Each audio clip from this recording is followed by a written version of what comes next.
El Génesis comienza con el bueno de Dios poniendo nombres a las cosas y así haciendo que existan. Quien pone los nombres manda, le pide ayuda a Adán, pero no a Eva. Quien le pone nombre a la democracia se convierte en el dueño de la democracia. Aníbal Quijano, peruano, decía que hay una colonialidad del saber, es decir, que el mundo occidental ha sido capaz de conquistar al resto del planeta no solamente con las cañoneras, las balas, los misiles, sino también poniendo nombre a las cosas. Es este mismo Occidente el que dice qué es democracia y qué no es democracia, el que puede construir democracia hacia adentro y tiranías hacia afuera. El mismo mundo que establece quién puede informar sobre el mundo a través del monopolio de los medios de comunicación.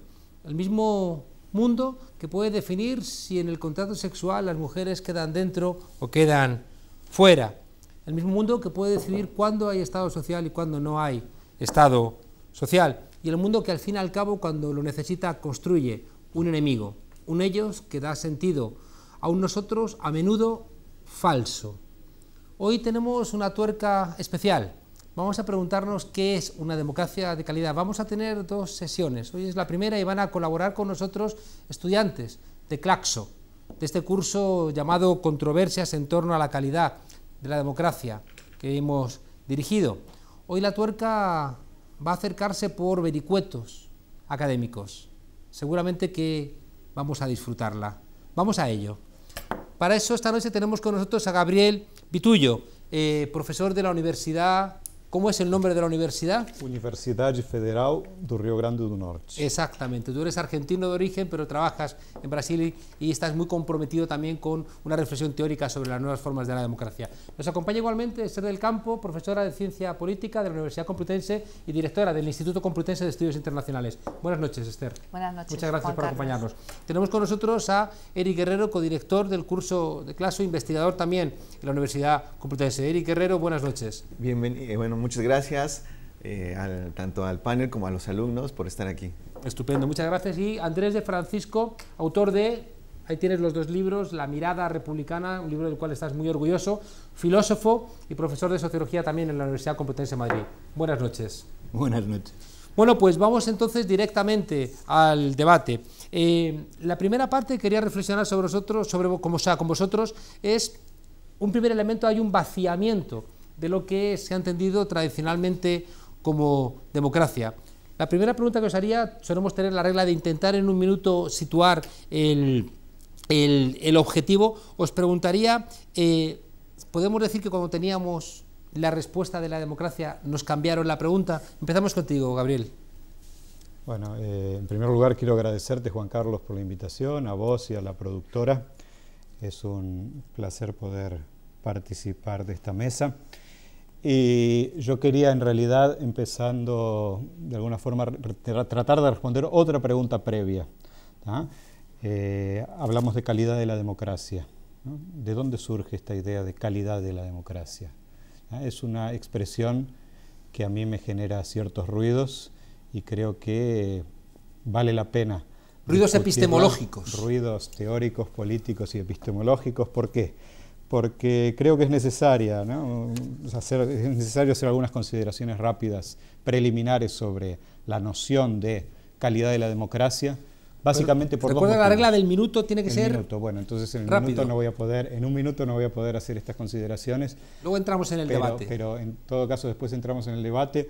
Ahora simplemente quiero decir entonces que la discusión de la democracia es una discusión que trasciende los marcos académicos y que necesariamente tiene que ver con el debate público. Definir la democracia significa qué queremos, qué aspiramos.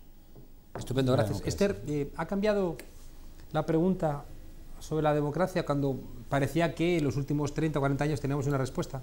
Bueno, yo creo que, muchas gracias por la invitación. Es mi primera vez en la tuerca.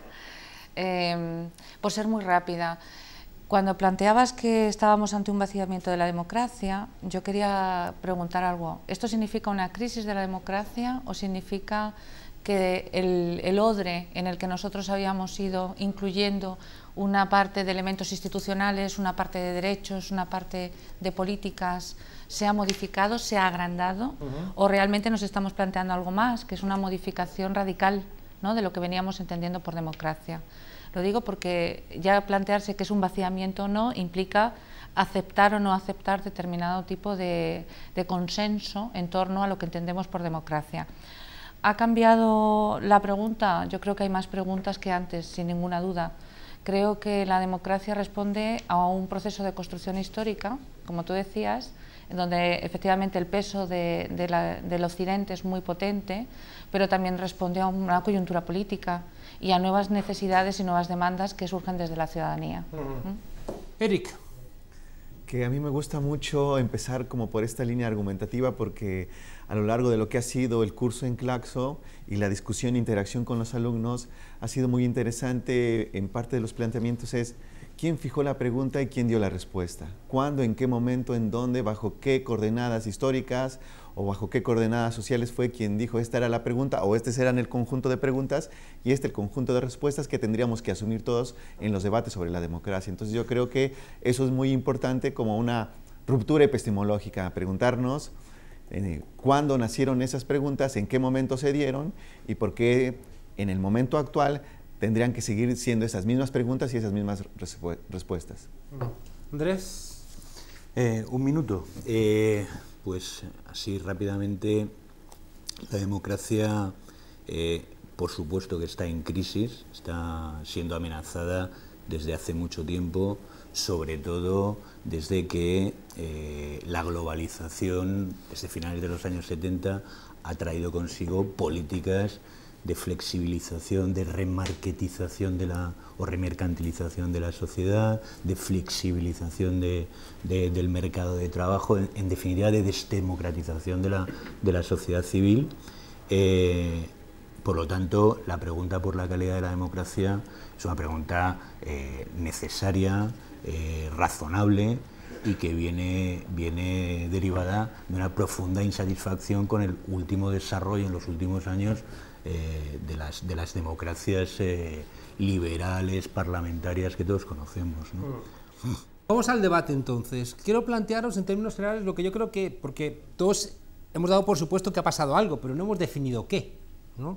Parece que es evidente que uno de los elementos centrales es el hundimiento de la Unión Soviética, que de alguna manera establece o permite a Fukuyama escribir el fin de la historia. Pero detrás del hundimiento de la Unión Soviética parece que hay tres elementos que debemos reflexionar sobre ellos. Uno es el crecimiento de la complejidad social, es decir, de la diferenciación, de la autonomización. El desarrollo tecnológico permite que nos hagamos menos falta, ¿no? Y de alguna manera va generando sociedades con mucho individualismo.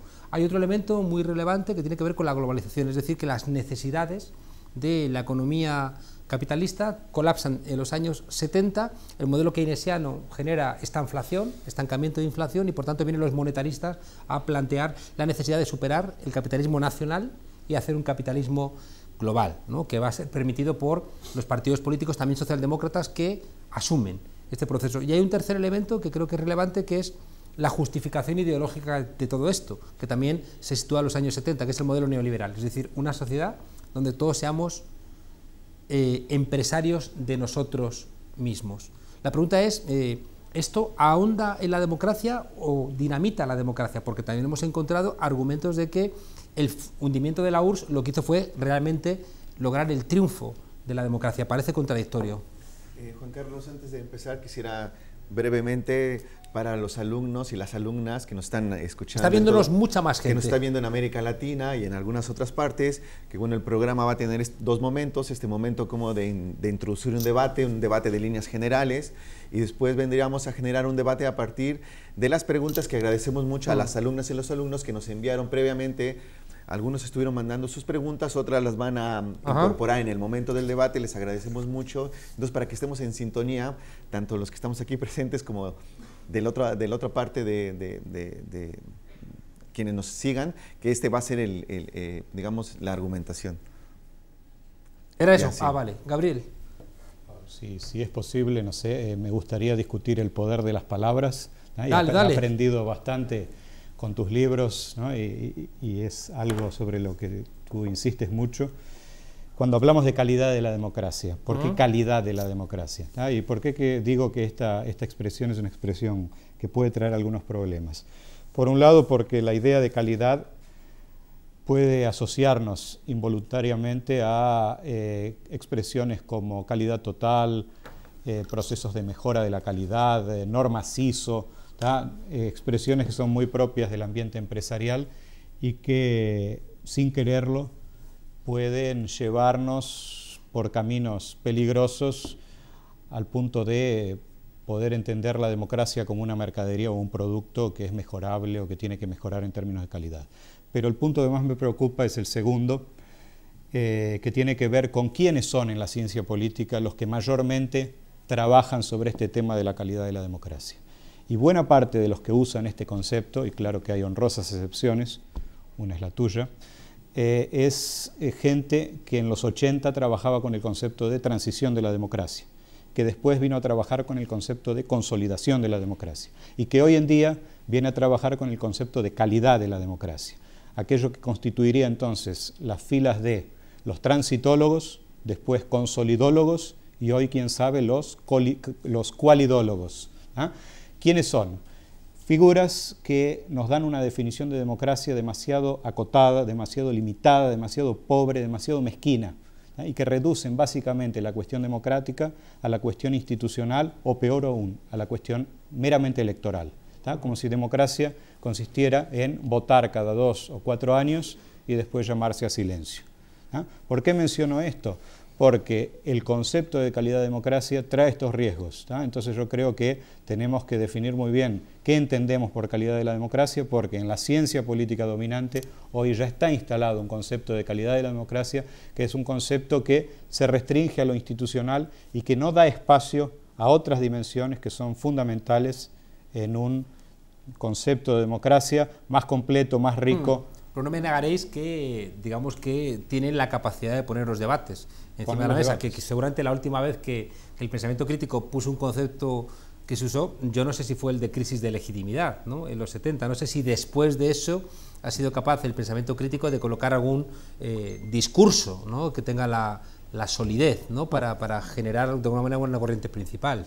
Por eso nuestra obligación es no simplemente absorber o abrazar los conceptos sin ningún cuestionamiento, sino previamente decir qué entendemos por estos conceptos, porque si no, sin quererlo, podemos adherir críticamente a conceptos ya instalados. Esther, ¿querías plantear algo? Sí, quería plantear varias cosas. En primer lugar, intentar dar una respuesta a lo que nos estabas comentando. Ajá. Creo que tiene que ver con eso que estaba planteando yo, de alguna manera que la democracia responde también a un proceso histórico. Lógicamente, la caída del muro, la caída de la Unión Soviética, la descomposición, ¿de acuerdo?, de ese sistema político, de ese sistema económico, claro que es una coyuntura crítica. Nos replantea realmente todo el marco institucional, pero nos replantea las relaciones entre el Estado y la sociedad, las relaciones con el mercado. Efectivamente, nuestras sociedades se han vuelto más complejas, se han vuelto más dinámicas, se han vuelto más diversas y, por lo tanto, la complejidad y la diversidad y el dinamismo de las demandas ciudadanas afectan realmente a las instancias del Estado y a las respuestas que deben ofrecer los gobiernos. La fachada política, por decirlo de alguna manera, que se plantea es la democracia representativa de corte liberal, ¿no?, que es la democracia, diríamos, con mayúsculas, aunque efectivamente tenga una delimitación conceptual muy procedimental. Es una democracia de carácter instrumental, que permite resolver las diferencias, que permite elegir determinados cuerpos de representantes y que permite sacar adelante políticas públicas en un contexto donde las respuestas económicas, y yo creo que es cierto, nos las imponían desde algún tipo de, bueno, desde un pensamiento neoliberal, ¿no? Entonces creo que, diríamos, la caída, es decir, esa coyuntura crítica, ahonda la democracia, pero ahonda un determinado tipo de democracia, que tiene que ver con ese modelo de democracia liberal que de alguna manera sirve efectivamente para sacar adelante ese tipo de reformas que vivimos en todas partes. Andrés. Sí, bueno, es que yo estoy de acuerdo con Gabriel. Hay que aclararse un poco sobre los conceptos porque la democracia es un concepto con una larguísima historia, ¿no? Y entonces hay que ser conscientes de este largo desarrollo. Pero bueno, como no tenemos demasiado tiempo para explayarnos, tal vez convendría saber que hasta el siglo XVIII, por democracia se entiende una cosa muy claramente, a saber, democracia es el gobierno de los muchos pobres, es un régimen de clase. Y es en el 18, sobre todo con la Revolución Americana, donde se establece la gran escisión entre este pensamiento democrático, donde democracia era evidentemente democracia social, porque era el gobierno de los muchos pobres, frente a la oligarquía. Esto se sustituye por el gobierno representativo. El gobierno representativo es una cosa que se plantea en la modernidad como contraposición a la democracia, o sea, negando la democracia. Lo que pasa es que luego, a lo largo del siglo XIX, fundamentalmente se produce la transmutación semántica, es decir, el gobierno representativo asume el nombre de democracia, pero históricamente, gobierno representativo, es decir, democracia representativa, es un modelo de gobierno que, sobre todo en la Constitución americana, en el diseño constitucional moderno, tiene profundísimos sesgos contramayoritarios y oligárquicos. Por lo tanto, es gobierno representativo elitista frente a democracia, que es un gobierno de la mayoría pobre. ¿De acuerdo? Entonces, es este sentido clásico que yo reivindico, porque hay que rescatar, al menos para la izquierda, el que ha sido amenazado, pero no desde la globalización, Juan Carlos. Esto es una cosa muy reciente, pero el capitalismo tiene muchos más años. Esto está siendo amenazado fundamentalmente después de la etapa liberal decimonónica del capitalismo por el proceso de lo que Lenin llama el imperialismo, es decir, la fase superior del capitalismo, que es la creación, el surgimiento del gran capital financiero. Esta es la gran reorganización del sistema capitalista, que ha tenido un desarrollo y una hipertrofia desde la globalización, es el que ha representado el gran poder económico de minorías apoderadas con enorme poder, que son los que han realizado el ataque brutal a la democracia y al principio de soberanía de los pueblos. Claro, Andrés, pero eso tiene un punto de inflexión con la Segunda Guerra Mundial. Es decir, que la Segunda Guerra Mundial... Bueno, la Segunda Guerra Mundial puede plantearse como un punto de inflexión, una especie de paréntesis. Mi idea es que la globalización lo que hace es, lo que representa es un movimiento pendular del capitalismo, por el cual este capitalismo vuelve a sus orígenes manchesterianos, pero a escala global. De tal manera que estas 2-3 décadas de posguerra pueden perfectamente entenderse como un paréntesis en ese gran movimiento histórico secular de péndulo del capitalismo, ¿no? Claro, pero ahí estaréis de acuerdo en que y entonces, a partir de aquí, la democracia realmente está terriblemente amenazada, como todos sabemos, ¿no? Pero, decías tú, lo de el concepto de legitimación, la crisis de legitimidad, sí, años 70, años 80, empieza a reivindicarse, sobre todo desde los Estados Unidos, la gran demanda de que hay que fortalecer la democracia. Acuérdate del gran texto de Benjamin Barber, ¿no? Strong Democracy. Esto es de los años 80. Y a partir de aquí, todas las teorías de la democracia participativa, de la democracia fuerte, no han hecho más que extenderse como la gran reivindicación. O fortalecemos la democracia o realmente desaparece. ¿Por qué? Porque el capitalismo cada vez es más fuerte y el capitalismo intrínsecamente plantea una contradicción con la democracia. Claro. De esto podemos hablar largo y Andrés, tendido, pero ¿no? decía que hay elementos que permiten hacer diferenciaciones. Una de ellas es el surgimiento del feminismo. Es decir, que no me digas que en el siglo XIX la mujer tenía más libertades que en el siglo XX, porque eso no parece que sea muy creíble. Estamos hablando de la mitad de la humanidad. Por tanto, la irrupción de toda la crítica feminista a partir de los años 60 incorpora una calidad a la democracia novedosa. Y otro elemento muy relevante también es la crítica decolonial, es decir, que a partir también igualmente de los procesos de descolonización se abre la posibilidad de pensar un mundo más allá de esta esquinita, ¿no?, del planeta que es Europa, que ha vivido todo ese tipo de referencias teóricas, ¿no? Multiculturalidad, por ejemplo. Eric, me gustaría aquí incorporar a las líneas que han ido os planteando. pido que estamos en televisión, si no, hasta los alumnos se van a marchar, ¿eh? Es decir, que tenemos que darnos cuenta de que es verdad que tenemos que intentar encontrar un punto entre la profundidad del análisis, que no hay por qué rebajarlo, ¿no?, y también el ritmo, que reclama gente que está pegada a la televisión y está escuchándonos. Adelante, Eric. Muy bien, con ese ánimo que yo quiero incorporar un par de problematizaciones. Una de las cosas que nos enfrentamos quienes queremos acercarnos, aproximarnos al debate sobre la democracia en términos de la caída del muro de Berlín, es que nos encontramos que una vía predominante para acercarse a la democracia y su relación con el Estado es las instituciones. Casi todas las investigaciones o todo el esfuerzo de explicación es vía las instituciones, y una manera de uno educar su análisis, de amueblarlo, es pensar en las instituciones o desde las instituciones. Y desde ahí yo creo que ha habido un gran problema o un gran punto de inflexión de que yo no sé si necesariamente en momentos como los actuales, en donde hay una gran cantidad de conflictos, por ejemplo, un estado criminal como en México que se le sitúa, o los asesinatos en Estados Unidos de los negros, podría hablarse necesariamente de una clarificación conceptual. No sé, cuando hablamos por vías de las instituciones, parece que siempre se nos invita a clarificar los conceptos.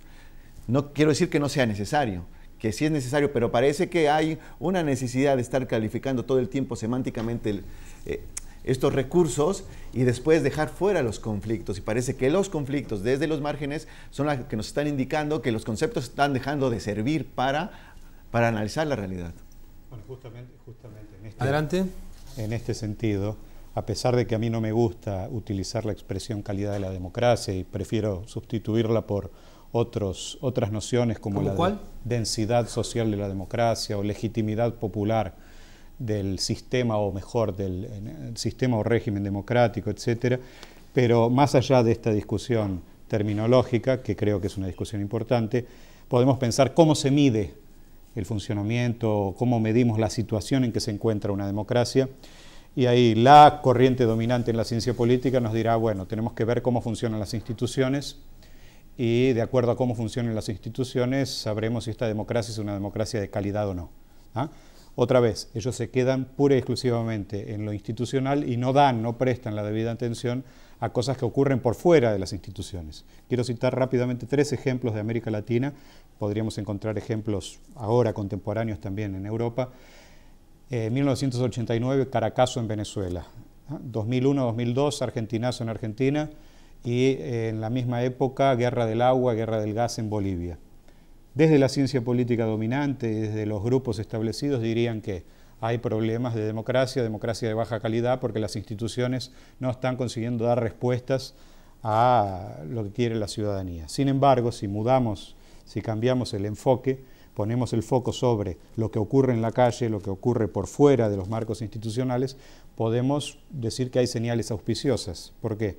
Porque hay grandes masas populares, sectores importantes de la población, principalmente los sectores de las clases más pobres, de las clases subalternas, que están en la calle ganando capacidad de autoorganización, capacidad de movilización, capacidad de desafiar a las instituciones establecidas. En el caso de Bolivia, varios presidentes cayeron; en el caso de Argentina, varios presidentes cayeron; en el caso de Venezuela, Carlos Andrés Pérez vio acortado su mandato. Bueno, y en México, ¿no? Cayó el PRI, ¿no? Por el levantamiento zapatista, entonces, de alguna forma. Ejemplos podemos citar varios en América Latina, y podemos decir que también hoy en día en Europa grandes movilizaciones populares ponen en jaque los grupos de poder establecidos y abren nuevos espacios de participación democrática. O sea, la democracia no es meramente elecciones, sino también es lo que pasa por fuera, lo que se desarrolla por fuera de los canales institucionales establecidos, al crear nuevos espacios, nuevas formas, y ahí entonces el concepto de conflicto es un concepto fundamental. ¿Por qué? Porque las teorías, bien rapidito, las corrientes dominantes de la ciencia política niegan la centralidad o la importancia del conflicto. Para ellos todo es consenso, todo es consenso, todo es pacto. Esther. Yo voy a disentir un poco. Haces muy bien. Lo digo para generar más debate. Por supuesto que la democracia no se puede reducir a instituciones, pero desde luego no cabe concebir una democracia sin instituciones. Entonces, de alguna manera quiero reivindicar la importancia de unas reglas de juego. Las reglas de juego, por supuesto, tienen que intentar generar consensos, pero también tienen que intentar, de alguna manera, procesar conflictos. El disenso y el conflicto es un elemento básico de las democracias, porque realmente hay intereses que, diríamos, están debatiéndose y que están en juego, están pugnando, son competitivos. Ahora, ¿qué quiero decir con esto? Creo que significar la importancia de las instituciones no tiene por qué restar importancia a la movilización, a la importancia de una sociedad civil organizada, a la autorregulación, al cogobierno y al desarrollo de otro tipo de mecanismos que nos permitirían efectivamente establecer otro tipo de acuerdos. Pues sí que es cierto, Esther, que la calidad de la democracia se ha medido en términos electorales, es decir, que no se ha medido en términos Ahí de quería realmente volver. densidad social de otro tipo. Cuidado, depende. Es decir, yo diría que hay algunas aportaciones que fueron significativas y como argentino lo sabes, Guillermo O'Donnell, cuando nos introduce el tema de la calidad, introduce el tema de rendición de cuentas. Claro, ¿está hablando solamente de la rendición de cuentas horizontal en determinado momento? Sí, pero de ahí empezamos a trabajar el tema de la rendición de cuentas social, el tema de la participación, y eso ya no viene dirigido desde arriba, o sea, no es una visión jerárquica y dirigista desde arriba. Creo que es decir, es muy importante, por ejemplo, el surgimiento de la rendición de cuentas como un elemento que permite efectivamente la intrusión de las organizaciones y de los actores Esther, sociales. perdona, la aportación de O'Donnell no es un reconocimiento también de su error al haber participado en esa idea de las transiciones cupulares donde la gente no importaba, no es un tardío reconocimiento de que metieron la pata al asumir lo que planteaba Huntington de que el movimiento social nunca desborde el nivel institucional. Bueno, yo diría que ese es el O'Donnell de los 90. El primer O'Donnell, el O'Donnell que escribe su tesis doctoral, que le escribe sobre Brasil y sobre Argentina, lo que hace es un análisis muy interesante sobre los procesos de modernización autoritaria. Y precisamente no es una legitimación de lo que planteaba Huntington, de acuerdo, de la percepción de amenaza. Él lo utiliza para explicar el surgimiento de un Estado burocrático autoritario, que lo que está planteando es que hay una rebelión, es decir, las clases y las alianzas de clases que permitieron el surgimiento de los populismos en la región, de alguna manera fueron, de acuerdo, sacudidas efectivamente por una nueva alianza donde el capital internacional, una parte de la gran burguesía nacional y otros sectores tecnocráticos y fuerzas militares acompañaron un proceso de modernización autoritaria. Hay una reflexión que hacemos en torno a la reflexión a su vez de la democracia, que es empezar a entender que venimos de una enorme derrota. Es decir, que a partir de los 70, de los 80 y los 90 son grandes procesos de derrota y que apenas se empiezan a recuperarse en algunos lugares bien tardíos los 90, ¿no? Incluso los 2000, y que esa derrota al final ha generado una conciencia muy neoliberal en todo el mundo. Vamos a la primera llamada, tenemos al otro lado del teléfono a Vera Jiménez. Vera, buenas noches. Hola. ¿Desde dónde nos llamas? Hola, pues os llamo desde Alicante. Ah, estupendo. Vera, haznos tu pregunta. Bueno, mi pregunta, después de muchas darle vueltas, porque había muchas, había que elegir, era, hemos estudiado varios temas, ¿no? Y a mí lo que más me preocupa es la exclusión de nuestra mitad femenina, ¿no? Ajá. Entonces he escuchado, bueno, he leído a Jone Martínez Palacios, el tema de que la democracia será feminista o no será, incluso a ti en muchas ocasiones te he escuchado decirlo, ¿no? Mi pregunta es si eso no pasa de ser un eslogan, ¿no? Si eso tiene realmente contenido. Estupendo, Vera, pues muchas gracias por tu llamada y vamos a invitar a la mesa al que intente dar respuesta. Venga, Adelante. gracias. Buenas noches. Sí, yo me atrevo, pero claro, es que esto del feminismo, claro, es muy interesante.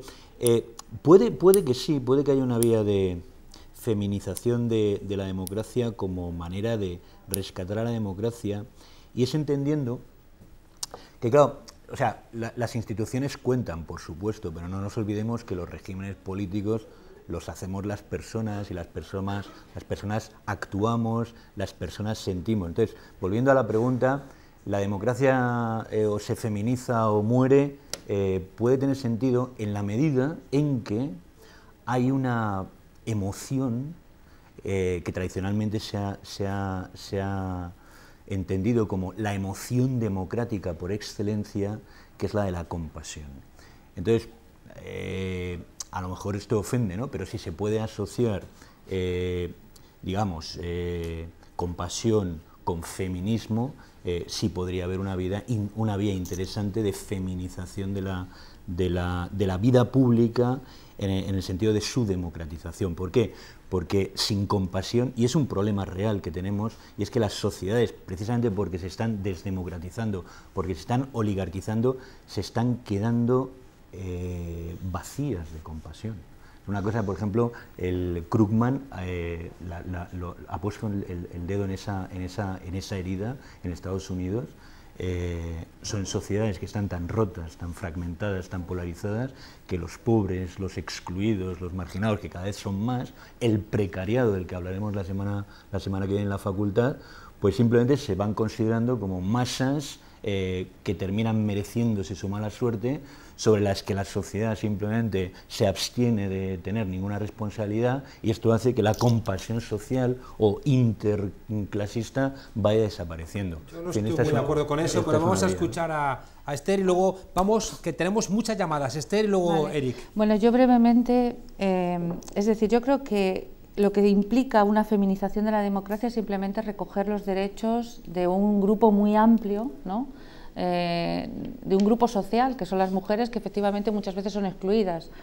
Ahora, no entiendo que tengamos algún tipo de cualidad o atributo diferente como grupo social.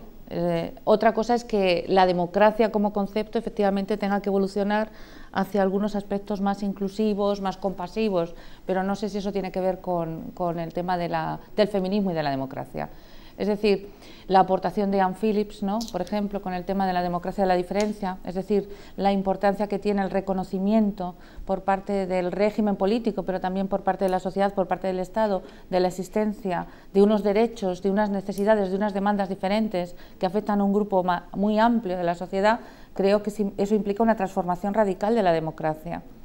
Pero igual que significa el reconocimiento de otros grupos minoritarios, es decir, lo que debe significar la democracia en el fondo es la inclusión de todos y cada uno, o de todas y cada una. Mujeres es uno de cada dos, ¿eh? Eric. Sí, que a mí me parece que es sumamente importante, y lo pienso como temas como el feminismo y otros pueden verse como un desborde de las utopías para repensar las instituciones.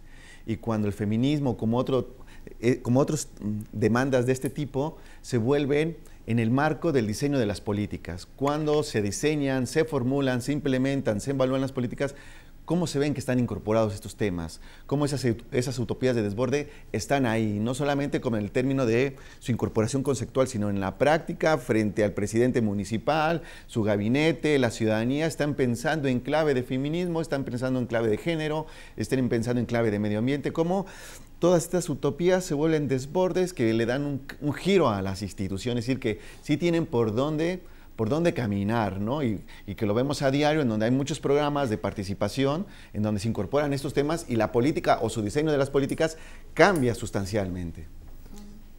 Yo no sé si os estoy entendiendo muy bien, pero vamos, hay un contrato sexual implícito en todas las sociedades donde las mujeres tienen un lugar subordinado. Es que claro, casi por definición. Pero la democratización implica romper claro, ese contrato. Y por esa compasión de la que habla Andrés, se traduce en que hay una feminización de la pobreza, hay una feminización de los cuidados. Las mujeres están haciéndose cargo, las mujeres están haciendo cargo en todas nuestras sociedades de aquello de lo que nos hace cargo ya el Estado. Y en América Latina hacen un trabajo triple. Se encargan de la familia, trabajan y además son las que están haciendo la participación popular. Yo hablaba en otro sentido del tema de la compasión como una emoción que históricamente ha venido asociada a la democracia fuerte, en el sentido de que, claro, la democracia se entiende como gobierno de los pobres no merecen su pobreza, y entonces un régimen democrático es un régimen compasivo con respecto a los pobres. Intenta integrarlos en la praxis, en la plena ciudadanía. Este es otro tema. Pero bueno, yo desde luego lo que me parece que es fundamental, y en fin, feminismo y democracia es un tema muy complicado de elaborar con rigor conceptual.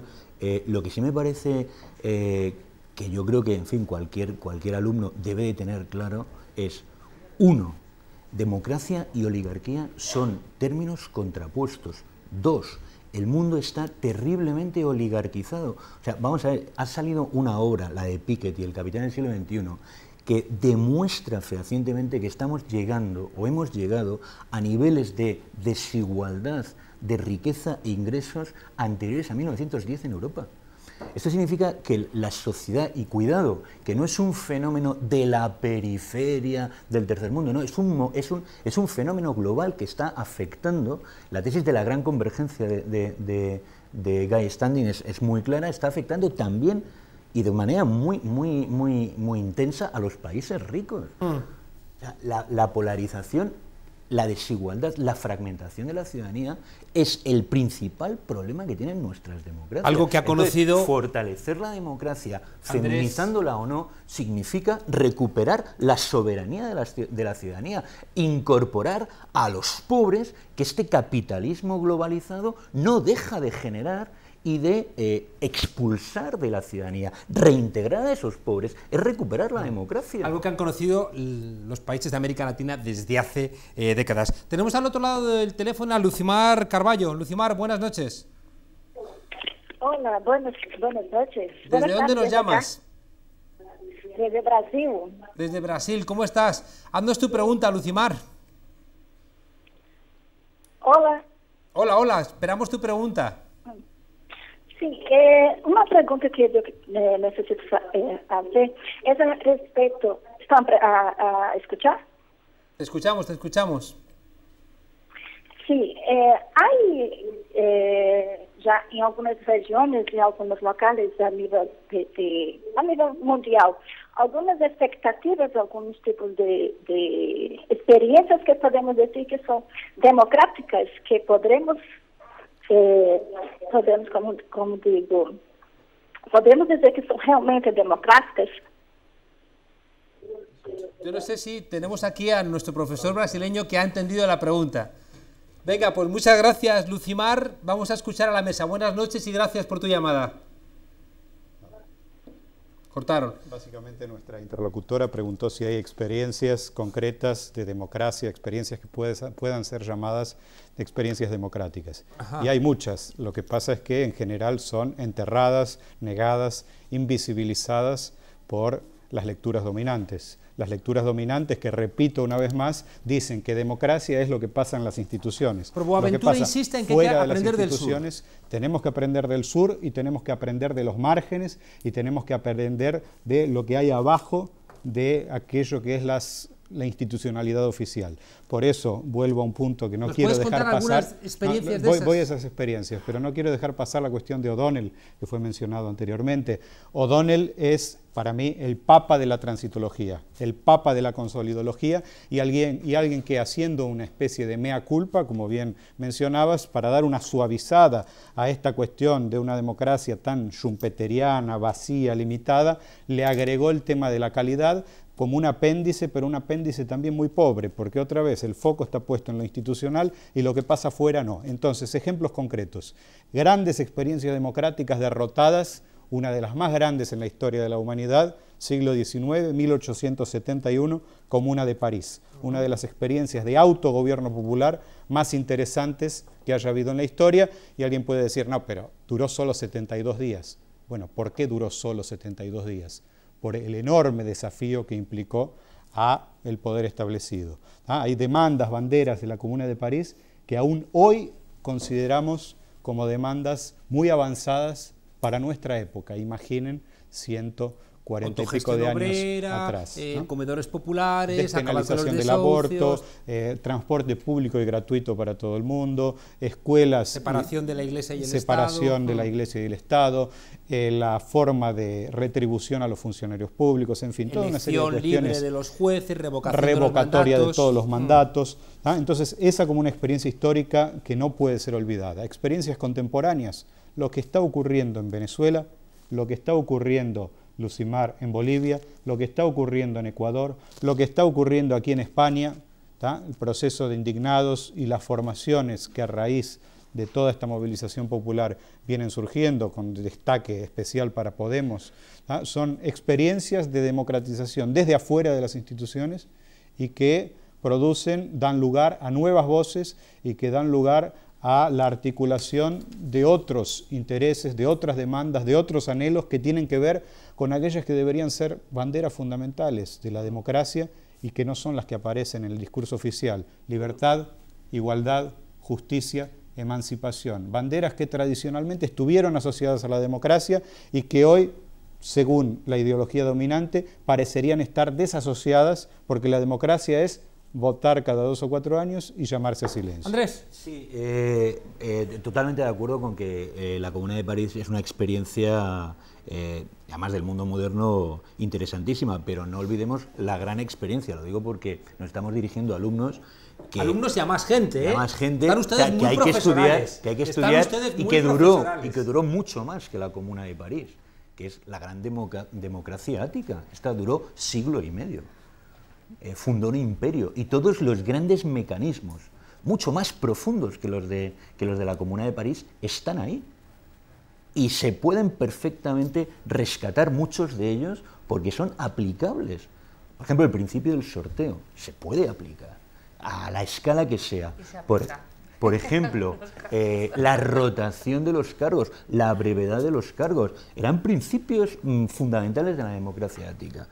Pero yo creo que Gabriel también ha puesto, porque también podríamos ir empezando a hablar de qué significa una democracia de calidad, ¿no? Tú has puesto, desde mi punto de vista, el dedo en una, en fin, has subrayado algo fundamental, que es la voz.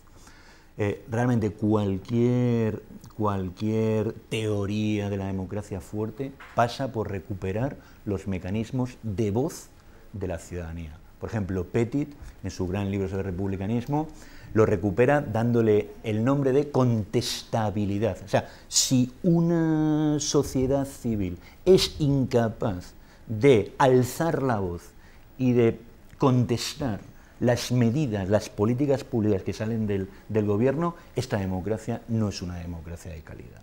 Hay otras muchas cosas, ¿no? Pero sería interesante que habláramos sobre qué hay detrás de la voz.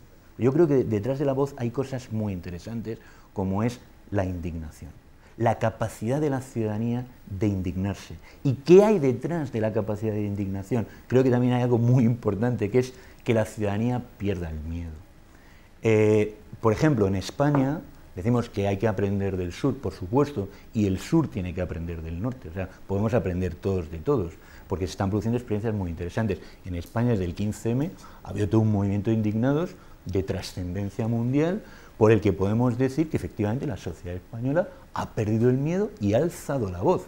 Pero cuidado, y vuelvo a mi tema central, esa misma ciudadanía que sale a la calle a decir no nos representan, a quejarse de su clase política, a apuntar a los corruptos y no darles tregua, esta misma ciudadanía, cuidado, alza la voz en la esfera pública, pero luego tiene mucho miedo en la esfera privada. Estos ciudadanos que salen a la calle luego son trabajadores y ahí siguen teniendo miedo, porque la democracia son instituciones, pero la democracia tiene distintos niveles y la democracia obrera, la democracia económica es algo fundamental, porque ahí es donde nos estamos jugando el futuro de la democracia. Te quedas siempre fuera de las mediciones de la calidad. Tenemos al otro lado del teléfono a David José Blanco. David José, buenas noches.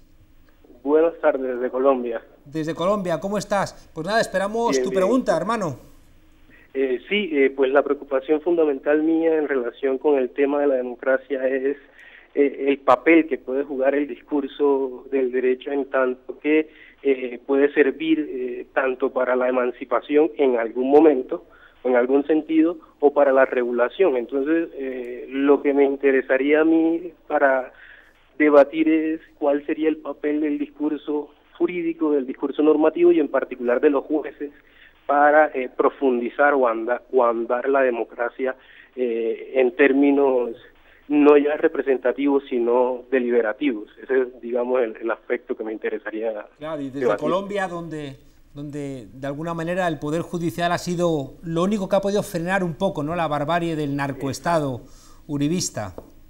Sí, señor, es precisamente ese rol que han tenido los tribunales constitucionales de contrarrestar el Poder Ejecutivo y sus pretensiones de imponer ciertos tipos de autoritarismo. Claro, pues David José, muchas gracias, te contestan desde la mesa, buenas noches y un abrazo fuerte a la patria colombiana. Muchísimas gracias, Juan, que esté muy bien. Hasta pronto.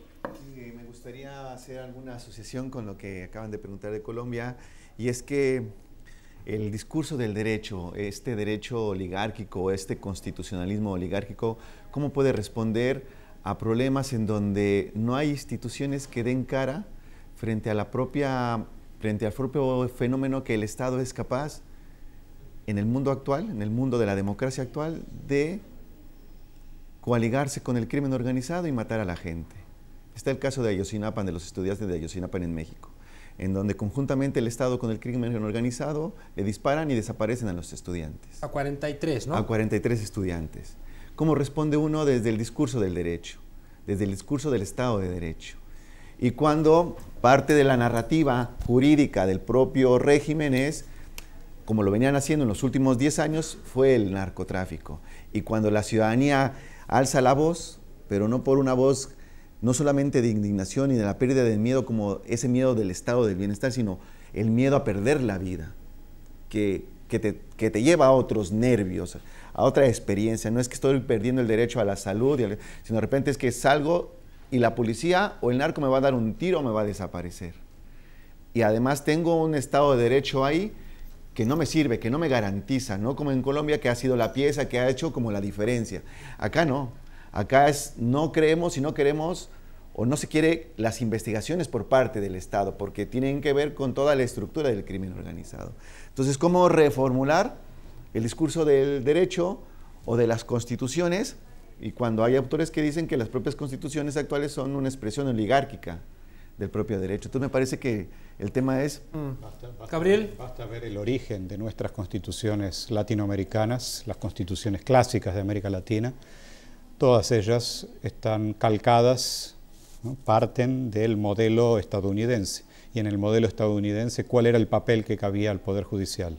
Era el de frenar las aspiraciones, los anseos, las demandas de las clases populares. O sea, la función claramente contramayoritaria del Poder Judicial no podemos ponerla en duda.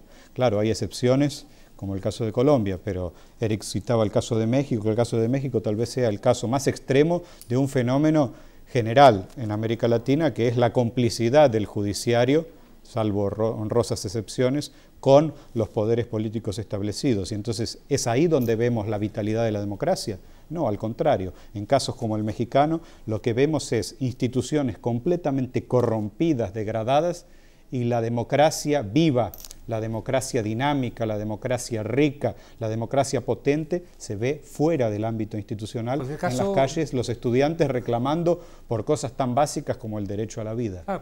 Pues es una parte destituyente, pero luego faltará la parte constituyente, y la parte constituyente sin división de poderes yo no me la imagino. Claro, efectivamente. No, pero no estoy... Esther, rápidamente, que tenemos otra llamada. Vale, yo quiero ser rápida y sobre todo quiero hacer referencia al caso colombiano. Es decir, cuando los colombianos hablan de su Constitución de 1991, dicen que es una carta de batalla. Es decir, es una Constitución creada también para transformar, y por lo tanto es un derecho emancipador. De hecho, lo que garantiza la independencia de la Corte Constitucional y las decisiones que va tomando, las sentencias que va tomando la Corte, efectivamente es la limitación del poder que gana el Estado, de ese Estado neoliberal, y por lo tanto, por ejemplo, la garantía de derechos, es decir, la materialización de los derechos que figuran como abstractos en la Constitución, es posible precisamente por las sentencias de la Corte. ¿Qué quiero decir con esto? Que el derecho no siempre nos restringe, sino que el derecho efectivamente nos puede liberar. Ahora, la concepción del Estado de Derecho que hemos tenido en la región, estoy hablando específicamente de América Latina, ¿es una concepción liberadora? No, porque era el imperio de la ley, es la visión clásica del imperio de la ley, pero una ley creada, ¿de acuerdo?, y ajustada a los márgenes que definían determinados grupos sociales, lo que llama permanentemente Andrés la oligarquía. Entonces, efectivamente es así, pero también tenemos procesos constituyentes nuevos y tenemos nuevos mecanismos, por ejemplo, de elección de jueces en el caso boliviano, y tenemos revocatorios, y tenemos, es decir, hemos empezado a transformar también el Poder Judicial. Hemos tenido también en los últimos años independencia del Poder Judicial y efectivamente a mí me parece que un Poder Judicial independiente es un mecanismo importantísimo, no solamente para el equilibrio institucional, sino también para la defensa de los derechos de los ciudadanos, que pueden apelar a los tribunales para eso. Y luego tenemos un tema, y lo planteo solamente, que es el tema del derecho constitucionario con el derecho, de acuerdo, de los pueblos originarios. Es decir, el derecho colectivo, es decir, la idea de los derechos colectivos. Eso es fundamental. La introducción de los derechos colectivos en la democracia, sobre todo en algunos contextos, es absolutamente vital para la democratización. Por eso, de todas maneras, perdonad, porque tenemos una llamada y os doy la palabra ahora mismo. Tenemos al otro lado a Ecuador, a Juan Mérida. ¿Cómo estás, Juan? Hola, buenas, ¿se me escucha bien? Se te escucha bien. Estás en Quito, ¿verdad?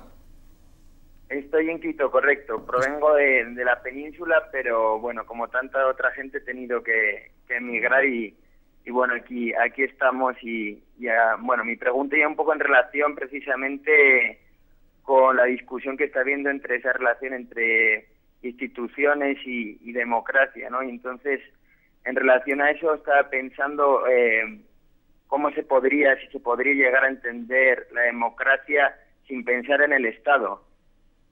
No es mala pregunta, no es mala pregunta. En ese caso, bueno, por supuesto, el Estado en Occidente está determinado por una economía de carácter neoliberal, ¿no? Que, bueno, ya sabemos, esencialmente mercantiliza la vida, y la experiencia que he tenido aquí en Latinoamérica frente a la gran noche neoliberal que se ha hablado, han reproducido algunos vicios sistémicos como son el crecimiento sin freno, la burocratización y la pérdida de autonomía ciudadana, ¿no? Como se vive también aquí en el Ecuador. En ese sentido, creo que se tendría que pensar en que el Estado ya no tiene esas condiciones, ya estamos en una sociedad diferente, que ya no es fordista, sino postfordista, y que muchas veces se ve incapaz de responder a los intereses sociales cambiantes, y que por tanto hay que pensar en esa gestión de la vida a través de la sociedad, y que, bueno, me parece que eso es importante precisamente hacia esa sostenibilidad de la vida y esa calidad de tener en cuenta los cuidados, ¿no? Gracias. Estupendo. Pues muchas gracias, Juan. Te contesta la mesa. Buenas noches y saludos también a las hermanas y hermanos de Ecuador. Saludos. Hasta pronto. No, yo Andrés, retomando el Andrés, tú siempre, como en una buena clase hace un buen profesor, te da igual las preguntas de los alumnos y respondes lo que tú quieres. Pero quiero ir al anterior, que no hemos contestado ninguno, porque el anterior alumno o oyente hablaba sobre los valores que están detrás de la democracia de calidad y hablaba de deliberación. O sea, no hemos contestado ninguno y yo voy a contestar. O sea que no sé si seré un buen o mal profesor, pero me atengo a las preguntas. Pero yo estoy de acuerdo con lo que decías antes de históricamente el poder contramayoritario que ha representado el Poder Judicial. Esto está muy claro, ¿no? Un caso maravilloso es el histórico del juez Marshall en el desarrollo de la joven democracia americana a principios del 19, pero siempre ha sido así, con honrosas excepciones, la de Colombia o la actual en España. Porque yo creo que sin el Poder Judicial estos corruptos, pocos o muchos, no estarían en la cárcel. O sea, había una reacción autónoma del Poder Judicial que ha dicho hasta aquí. Bien, pero es verdad, en cualquiera de los casos, esto es lo que demuestra que el Poder Judicial puede cumplir una función contramayoritaria es que detrás de la división de poderes hay un problema político, que tiene que ver con la democracia, ¿de acuerdo? Pero esto no anula la división de poderes, y mucho menos anula el principio, que es lo que decía Eric, de el derecho como objetivo, con todo el principio de universalidad que encierra el concepto de derecho, ¿no? Entonces tú hablabas del Estado, pero es que el Estado, ya sea por el narcotráfico, ya sea por estas oligarquías, que no me canso de repetir, porque me parece que son evidentes y cada vez más fuertes, la oligarquía financiero-industrial mundial, colonizan el Estado. Y efectivamente, como decía este último oyente, el Estado es un problema fundamental. Claro, es que al final la sociedad se construye desde el Estado. El problema del Estado es un problema central y la democracia es una forma de gobierno del Estado. Cuando los poderes contramayoritarios, minoritarios, oligárquicos colonizan el Estado, lo están utilizando para la defensa de sus propios intereses particulares. Por lo tanto, atentan con el principio de soberanía popular, de democracia. Sea el narcotráfico o sea, en fin, el poder financiero, en muchos casos ligado a los intereses del narcotráfico, como tú muy bien sabes. Compartiendo esa línea contigo, también Claro. que hay una colonización de la banalidad, que no solamente el capitalismo como coloniza estos intereses oligárquicos en el Estado, en las esferas del poder, pero también hay una pérdida en, Eric, perdona, en que el es poder que no público. Vamos a escucharle. Sí, pero déjale hablar. claro. Andrés, déjale terminar. Así que Si no, uno se preguntaría si todo tiene que ver directamente en una relación causal, por la explosión de esta barbarie de capitalismo, sino también hay en el poder público una colonización de la banalidad, de que llegas ahí sin tener ninguna relación con la condición humana ni con nada, te pones ahí... Es una instrumentalización de banalidad, nada, Eric. Sí, mira, si es que lo que se está produciendo... Yo todavía no lo he entendido porque no lo hemos dejado terminar, Andrés. Si tú los ves ahora con la declaración, ¿por qué les dispararon? Les preguntaban en Ayotzinapa, ¿por qué les dispararon? ¿Por qué los mataron? Los chicos les gritaban, ¿por qué nos disparan? ¿Por qué nos matan? Y simplemente la relación que había es, nos estorbaban al político para seguir su política, al narco para seguir controlando el pedazo de cártel. De repente la condición es que nos estorbaban. Bueno, ¿eso qué sí? Claro, ¿Dónde se enmarca? Es la barbarie, y la barbarie, una manera de entenderla es que la idea del derecho y la lucha por el derecho se está abandonando. O sea, y esto es otra de las manifestaciones de la gran derrota. Es que nos estamos quedando sin derechos, sin ciudadanías. Y entonces, claro, se puede banalizar, sí, bueno, hemos matado, pero digamos que la barbarie tiene muchos niveles. O sea, sin necesidad de matar, hay una muerte silenciosa donde el Estado y en los países ricos, precisamente porque está abandonando el principio del derecho y de universalidad y está aplicando políticas condicionadas para atacar a la parte más vulnerable de la población generada por el propio desarrollo del gran capitalismo globalizado, lo que se está poniendo en cuestión son los derechos de esas capas marginales y vulnerables y debilitadas mecánicamente por el desarrollo de un sistema. Esther, ¿me sigues, no? Yo sí quiero dar respuesta al estudiante. Es decir, claro... Nos queda muy poquito tiempo, así que os pido máxima celeridad. Además, un poco pensando en el caso ecuatoriano. Creo que lo que suele pasar en América Latina y pasa en Ecuador es que tendemos a interpretar que el Estado y sociedad son dos elementos en contraposición. Mucho Estado, poca sociedad, mucha sociedad, poco Estado. Es verdad que tradicionalmente hemos tenido poco Estado y poca sociedad. Y cuando se hacen esfuerzos por fortalecer el Estado, pues efectivamente muchas veces se interpreta que eso es una pérdida de autonomía de la sociedad. Lo digo en términos ecuatorianos. Ahora, ¿qué quiero decir con esto? El Estado tiene un papel muy importante. Por supuesto que los Estados están colonizados, que los intereses están dentro del Estado, están ocupados, pero puede ser que no. Es decir, también podemos desarrollar modelos y organizaciones estatales que no estén colonizados. Y el Estado nos garantiza derechos. El Estado genera políticas, si no fuera así, de distribución y de redistribución, porque no me imagino a ningún otro, diríamos, organización o institución haciendo ese tipo de políticas. Y en el caso latinoamericano, además, es el motor del desarrollo socioeconómico. Es decir, es el que está garantizando oportunidades para mover determinado tipo de estructuras productivas. Por eso digo, el Estado es absolutamente necesario. Yo no me creo una democracia en América Latina en concreto sin Estado. La disputa es por el Estado y es por el derecho. El derecho es un espacio de lucha también. Cuando yo mencionaba las constituciones clásicas latinoamericanas, justamente quiero subrayar la palabra clásicas, porque partían de un modelo fuertemente oligárquico. ¿Qué vemos en América Latina hoy en día? A lo largo de los últimos años, la creación de nuevos instrumentos constitucionales que reconocen nuevos derechos, inclusive en el caso ecuatoriano, único en el mundo, el derecho de la naturaleza como sujeto de derecho. Dejadme plantearos una cosa ahí, como profesor de teoría del Estado durante mucho tiempo. Recuerdo la discusión con John Holloway en México, que él decía cambiar el mundo sin tomar el poder, que había toda una reivindicación donde el Estado es un instrumento del mal y por tanto solamente desde movimientos sociales alejados del Estado se podían cambiar las cosas. Frente a eso surgieron otras alternativas en Brasil, en México, en Bolivia, en Ecuador, que dijeron no, tomemos primero el aparato del Estado y desde ahí podremos cambiar las cosas, que me pareció siempre la respuesta correcta porque es lo que habían hecho los neoliberales. Los neoliberales es verdad que incidieron en la sociedad para cambiar la manera de pensar, para construir un nuevo sentido común a partir de los años 60, toda la contracultura conservadora que quería cambiar la cabeza de los norteamericanos, y cuando eso estuvo más o menos generalizado, vino Reagan a ofrecer un nuevo contrato social, no como el de Roosevelt, sino uno conservador, para desde el aparato del Estado desmantelar todos los logros que se habían conseguido desde los años 30 y sobre todo después de la Segunda Guerra Mundial, que fue una derrota de la derecha. Ahora bien, hay un problema de fondo que no quiero que se pierda de vista. El Estado, por definición, es representativo, por definición. Y por tanto el Estado, como dicen nuestros autores clásicos, el Klaus Hofe y otros, y Bob Jessop, tiene una selectividad estructural. ¿Qué significa esta palabra tan rara? Significa que al Estado le resulta mucho más fácil solventar unas demandas que otras.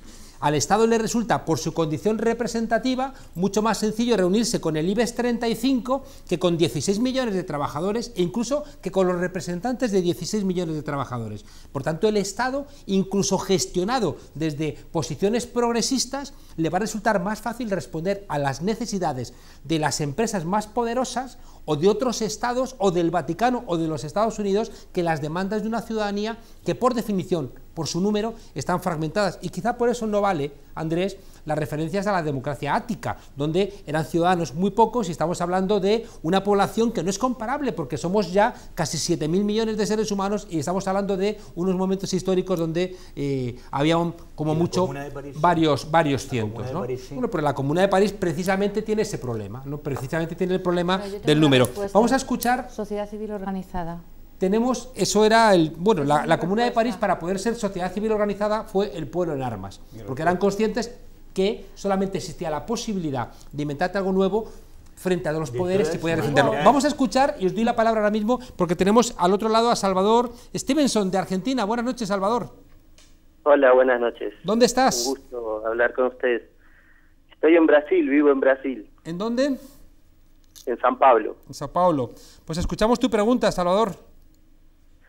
Bueno, mi pregunta tiene que ver con el problema de la democracia cuando las organizaciones populares, los movimientos de masas, toman el poder o llegan por las elecciones, digamos, a conformar un gobierno con características populares. Me parece que cuando hablamos del problema de la democracia, estamos pensando más en llegar de la democracia junto a lo popular, ¿no?, que deja atrás las viejas oligarquías.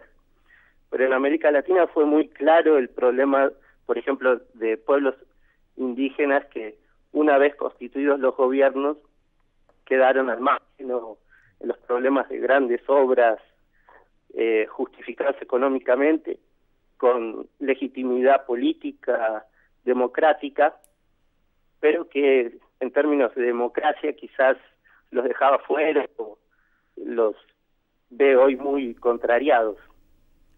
Entonces quería, por ese problema de dentro del campo popular y de los que llegaron o participaron de los movimientos de masa, ¿cómo vemos el problema de la democracia? Bueno, pues muchas gracias, Salvador. De la mesa, a ver quién se atreve a contestarte. Gabriel. Trato de vincular intentar responder esta pregunta y al mismo tiempo retomar una cuestión que mencionaba anteriormente Esther. No creo que la respuesta esté necesariamente en la sociedad civil organizada, sino que debe estar en la sociedad civil organizada y desorganizada. ¿Ah? ¿Por qué? Porque los grandes movimientos espontáneos de masas con capacidad disruptiva tienen la potencialidad de instalar nuevos temas, de instalar nuevas demandas que no están ni en las instituciones estatales y tampoco en la sociedad civil organizada, que, como decimos en Brasil, muchas veces se ve onguizada, ONGizada, o sea, ONGs que domestican la furia popular, le tiran todo el potencial disruptivo y las adaptan a la propia funcionalidad del sistema. En el caso que menciona el compañero argentino, yo diría, bueno, no pone nombres, pero me imagino que se refiere a los casos de Bolivia y Ecuador, y ahí que vemos grandes conflictos, grandes contradicciones, en procesos muy ricos de transformación que traen innovaciones y que contrarían ciertos intereses incluso de la propia base que le dio origen a estos nuevos gobiernos. Estoy hablando de Evo Morales o de Rafael Correa. Conflictos que eran inimaginables años atrás. ¿Por qué? Porque estas voces, estas demandas, siquiera tenían la posibilidad de expresarse públicamente. Pensemos en un Sánchez de Lozada en Bolivia, qué tipo de respuesta daba a los manifestantes que querían el derecho al agua. O sea, en este sentido, digo... La respuesta en Bolivia y en Ecuador no tiene nada que ver. Es decir, el reconocimiento en Bolivia de los pueblos originarios y la capacidad de las organizaciones sociales para permear y estar dentro del aparato del Estado no se ha logrado en Ecuador, porque la relación de Correa con los pueblos ha sido bastante complicada. Por eso son relaciones complicadas. Pero no son relaciones muy diferentes, es decir, armónicas. una mayoría indígena que logra efectivamente, porque el MAS en última instancia es el brazo político, el instrumento político de las organizaciones. Yo siempre digo que es una especie de partido satélite donde todas las organizaciones sociales siguen teniendo capacidad de llegada. Es cierto que en última instancia se produce una negociación corporativa, y eso lo vemos, yo lo contaba el otro día, pues por ejemplo con los cooperativistas mineros, que efectivamente tienen una fuerte implicación en la negociación de la ley de minería. Claro, lógicamente. Luego, la sociedad civil y la movilización desorganizada responde también a intereses particularizados en algunos casos. No podemos olvidarlo. Entonces, ahí hay siempre una transacción, siempre una transacción. Ahora, lo que quiero reivindicar es que en Bolivia sí efectivamente hay una gran capacidad de inclusión de los derechos de estos pueblos, y yo voy a ser crítica, creo que en el caso ecuatoriano es un discurso más retórico que efectivo, ¿eh? Por lo menos en los últimos tiempos. Hay una realidad que tiene mucho que ver con la calidad de la democracia, y es cuánto pueblo hay fuera de las instituciones, es decir, en la calle, dispuesto a cambiar las instituciones. En Europa lo mismo, ¿eh? Syriza no le va a bastar ganar las elecciones para poder cambiar la democracia griega, porque las presiones van a ser tan grandes que si no tiene mucho pueblo en la calle apoyando a su gobierno, los cambios serán cosméticos, a lo mejor pueden limitar algunos de los excesos del modelo neoliberal, pero a lo sumo podrá hacer una agenda post-neoliberal, a lo sumo, si llega el caso y no tiene dificultades. Tenemos al otro lado... diferencias que vemos entre los casos latinoamericanos, claro, donde la movilización se hace efectiva, y en casos como en el de Brasil, donde el grado de desmovilización es tan grande que la presidenta... Permite agenda post-neoliberal, pero no mucho más. Perdonad un momento, Eric, tenemos otra llamada, la última, y luego voy a pediros las conclusiones porque nos hemos comido ya el programa, y os decía que necesitábamos unos segundos, sin duda alguna, ¿no? Porque apenas hemos empezado a aterrizar algunas cosas y ahora que estamos calentándonos, esto se acaba. Tenemos a Jorge Pavón al otro lado de la línea. Jorge, buenas noches. Hola, buenas noches. ¿Desde dónde nos llamas? Desde Cáceres, España. Estupendo. Cuéntanos tu pregunta. Sí, bueno, como hemos visto, ante la crisis de la democracia representativa, aspiramos hacia una democracia directa. Entonces, mi pregunta es, ¿hasta qué punto es compatible este modelo de democracia directa con el capitalismo? Tomando como referencia a Suiza, por ejemplo. Estupendo, pues muy clara y muy concreta. Muchas gracias y saludos. Saludos. A la patria extremeña. Andrés, sí, os pido también ya que una última intervención y también conclusiones, ¿no? Para marcharnos de un minuto cada uno. Democracia directa, no. Yo creo que esto... Yo lo que sí creo es que la representación no podemos obviarla, está ahí, y aquí sí que es importante lo de la complejidad. Lo que sí hay son distintos modelos de gobierno representativo, es decir, hay modelos más democráticos de representación y modelos más elitistas o oligárquicos de representación. Entonces, en fin, los demócratas estamos por una representación, valga la redundancia, democrática. Y como vamos a terminar, no quiero dejar esto, no quiero pasar por alto el tema de la democracia ética. O sea, yo creo que esta crítica, ¿no?, de que la democracia ética no vale porque aquello era muy sencillo y no tenía ninguna complejidad, solamente la hace el que ignora realmente la altísima complejidad de la democracia ética. O sea, de sencillez nada. O sea, la democracia ética tenía un imperio en el Egeo.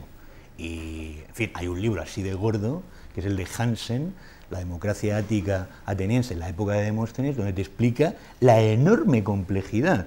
Y simultánea y paralelamente, otras sociedades demográficamente tan poco desarrolladas, pues no desarrollan una democracia, desarrollan oligarquías. O sea, la democracia tiene que ver con la complejidad en su evolución hacia los sistemas representativos.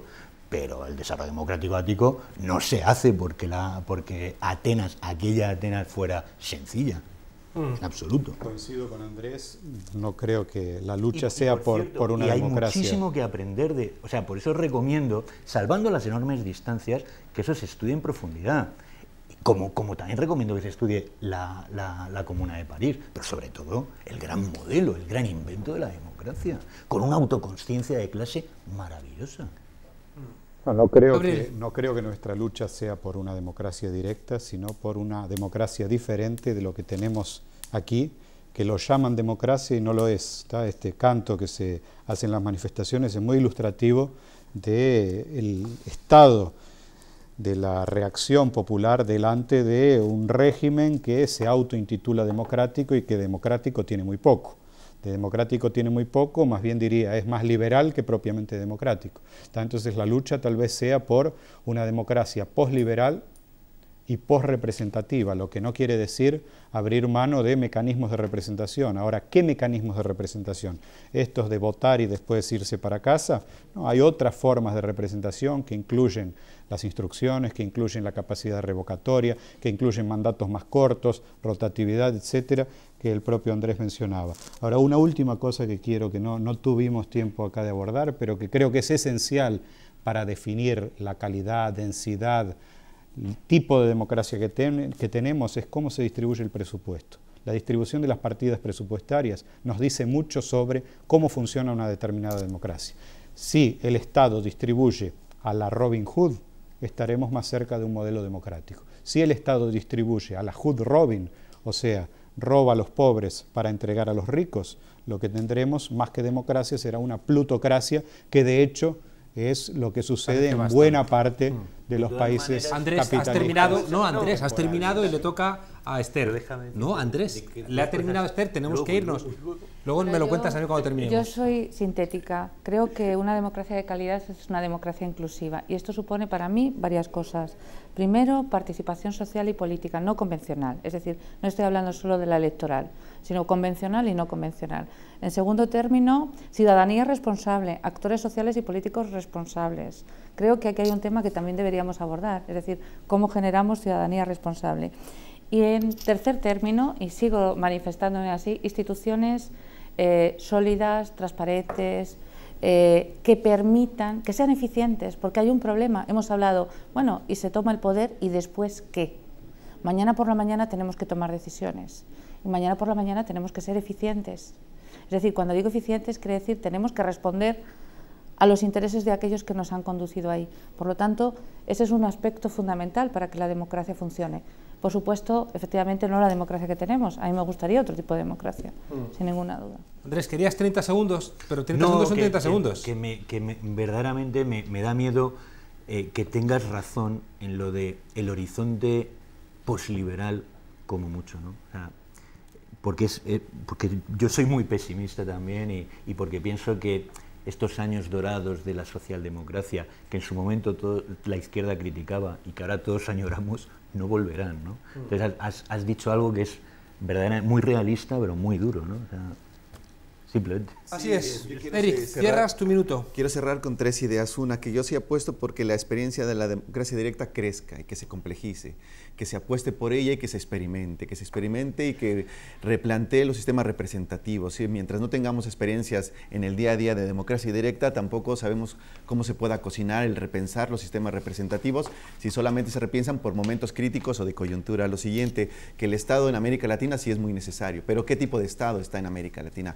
Por supuesto que está el Estado neoliberal y redistribuye y asigna recursos y genera planta productiva desde su concepción neoliberal, pero además ahora también el Estado neoliberal asesina a la población. Entonces, y lo hace de manera selectiva, siempre con los más débiles, con los más pobres. Y por último, no solamente pensaría que tiene que haber mucho pueblo para que haya poder popular, sino que también haya muchos circuitos en donde circule las utopías y no solamente generar masa crítica de pueblo, sino a la vez gran cantidad de circuitos por donde circule esa masa crítica con sus utopías. Muchísimas gracias. Denso debate el de esta noche. Vivimos en tiempos de crisis y como decía Antonio Gramsci, los tiempos de crisis se caracterizan porque lo viejo no termina de marcharse y lo nuevo no termina de llegar y la gente anda perpleja y en esa perplejidad no es extraño que nos pongamos nostálgicos incluso de la antigua Grecia. Yo iría a la antigua Grecia solamente a buscar las preguntas, me temo que no las respuestas, porque también me temo que la comparación no nos va a servir. Vivimos en un mundo mucho más poblado, con una crisis ecológica brutal, con una reclamación de las mujeres felizmente novedosa, con un papel de la inmigración muy novedoso igualmente, con una denuncia de que no sirve de ser etnodemocracias, democracias para adentro, imperios hacia fuera, y también con un elemento creo que muy central, que nos obliga a entender que el Estado hoy gestiona una parte importante del PIB de nuestras sociedades y que por tanto en estas sociedades complejizadas, en estas sociedades que, insisto, difícilmente pueden ser comparables. El Estado, desgraciadamente, casi siempre es parte de la solución y parte también del problema. Y por eso la pregunta sobre el Estado sigue siendo la pregunta sobre la democracia.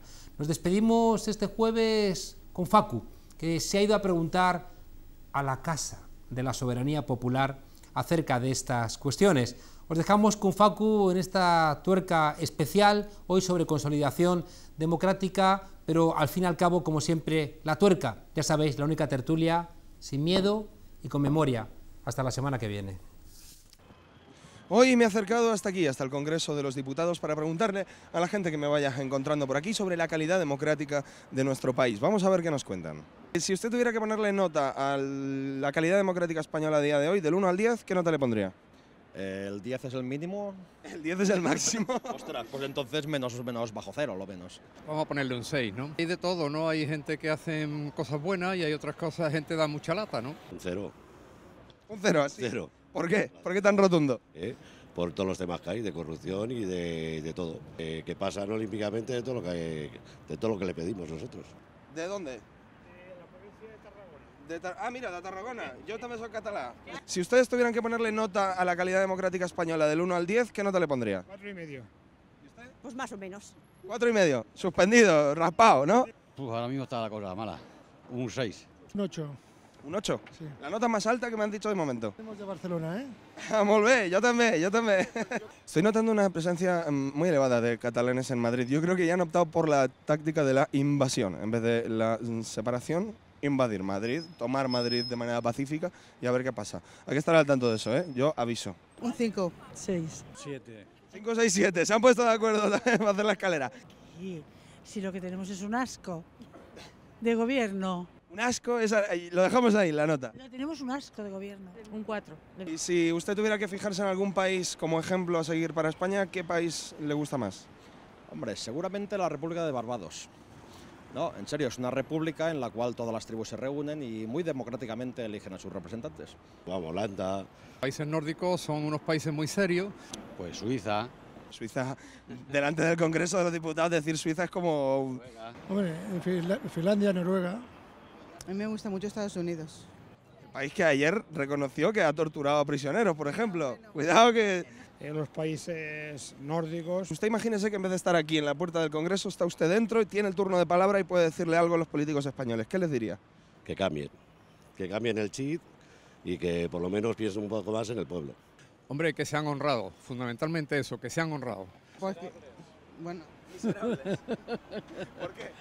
Por la cantidad de sacrificios que le están pidiendo al país y desgraciadamente hay algunos políticos que no se los aplican. Que no usaran tanto el mangueo, el choriceo, y usaran un poquito para mandar y organizar. Usted me da la sensación de que ha venido aquí a sentarse delante de la Corte a decir, yo vengo aquí a decir lo que pienso. Sí. Pienso que no tenemos gobierno. Esto es una desvergüenza de país. Pues con la imagen y las palabras de estas dos amables señoras, nosotros nos despedimos. Muchísimas gracias por sus comentarios y nosotros devolvemos paso a la mesa del programa.